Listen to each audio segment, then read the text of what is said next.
Hey, welcome back to Game Gospel. Today we're reading John chapter 8, a chapter filled with powerful moments and deep teaching. We'll begin with the story of the woman caught in adultery, where Jesus shows both truth and mercy. And then we'll hear him declare, "I am the light of the world." This chapter also includes some of the most direct conversations Jesus had with religious leaders, as he boldly reveals his identity. If you ever wondered about forgiveness, freedom, or what it means to truly follow Jesus, John chapter 8 speaks directly to those questions. Let's listen together. John chapter 8, a woman caught in adultery. Jesus returned to the Mount of Olives, but early the next morning he was back at the temple. A crowd soon gathered, and he sat down and taught them. As he was speaking, the teachers of religious law and the Pharisees brought a woman who had been caught in the act of adultery. They put her in front of the crowd. "Teacher," they said to Jesus, "this woman was caught in the act of adultery. The law of Moses says to stone her to death. What do you say?"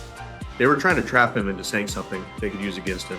But Jesus stooped down and wrote in the dust with his finger. They kept demanding an answer. So he stood up again and said, "All right, but let the one who has never sinned throw the first stone." Then he stooped down again and wrote in the dust. When the accusers heard him say this, they slipped away one by one, beginning with the oldest, until only Jesus was left in the middle of the crowd with the woman. Then Jesus stood up again and said to the woman, "Where are your accusers? Didn't even one of them condemn you?" "No, Lord," she said. And then Jesus said, "Neither do I. Go and sin no more." Jesus, the light of the world. Jesus spoke to the people once more and said, "I am the light of the world. If you follow me, you won't have to walk in darkness, because you will have the light that leads to life." The Pharisees replied, "You are making these claims about yourself. Such testimony is not valid."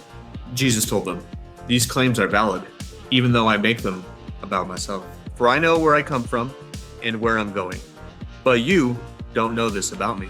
You judge me by human standards, but I do not judge anyone. And if I did, my judgment would be correct in every respect, because I am not alone. The Father who has sent me is with me. Your own laws say that if two people agree about something, their witness is accepted as fact. I am one witness, and my Father who sent me is the other." "Where is your Father?" they asked. Jesus answered, "Since you don't know who I am, you don't know who my Father is. If you knew me, you would also know my Father." Jesus made these statements while he was teaching in the section of the temple known as the treasury. But he was not arrested because his time had not yet come. The unbelieving people warned. Later, Jesus said to them, "I am going away. You will search for me, but will die in your sin. You cannot come where I am going." The people asked, "Is he planning to commit suicide? What does he mean, you cannot come where I am going?" Jesus continued, "You are far from below. I am from above. You belong to this world. I do not.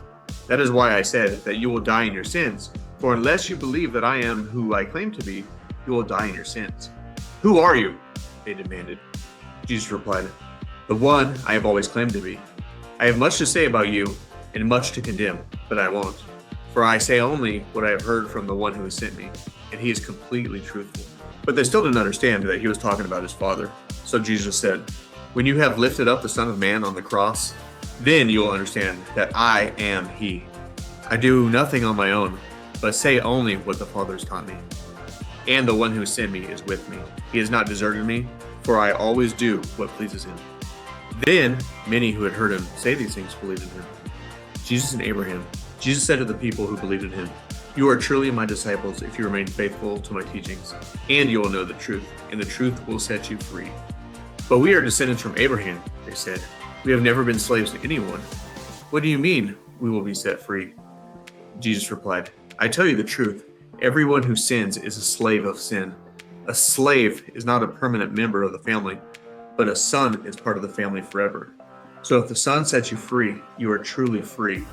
Yes, I realize that you are descendants of Abraham, and yet some of you are trying to kill me because there's no room in your hearts for my message. I am telling you what I saw when I was with my father, but you are following the advice of your father." "Our father is Abraham," they declared. "No," Jesus replied, "for if you were really the children of Abraham, you would follow his example. Instead, you are trying to kill me because I told you the truth, which I heard from God. Abraham never did such a thing. No, you are imitating your real father." They replied, "We aren't illegitimate children. God himself is our true father." Jesus told them, "If God were your father, you would love me, because I have come to you from God. I am not here on my own. but he has sent me. Why can't you understand what I am saying? It's because you cannot even hear me. For you are the children of your father, the devil, and you love to do the evil things that he does. He was a murderer from the beginning. He has always hated the truth, because there is no truth in him.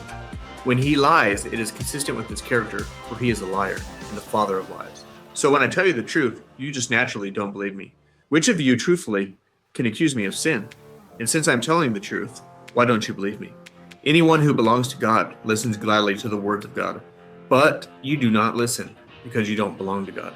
The people retorted, You Samaritan devil, didn't we say all along that you were possessed by a demon? No, Jesus said, I have no demon in me, for I honor the Father. And you dishonor me. And though I have no wish to glorify myself, God is going to glorify me. He is a true judge. I tell you the truth, anyone who obeys my teachings will never die. The people said, Now we know you're possessed by a demon. Even Abraham and the prophets died. But you say, anyone who obeys my teachings will never die? Are you greater than our father Abraham? He died, and so did the prophets. Who do you think you are? Jesus replied, If I want glory for myself, it doesn't count. But it is my Father who will glorify me. You say, He is our God, but you don't even know Him. I know Him. If I said otherwise, I would be just as great of a liar as you. But I do know Him and obey Him. Your father Abraham rejoiced as he looked forward to my coming. He saw it and was glad.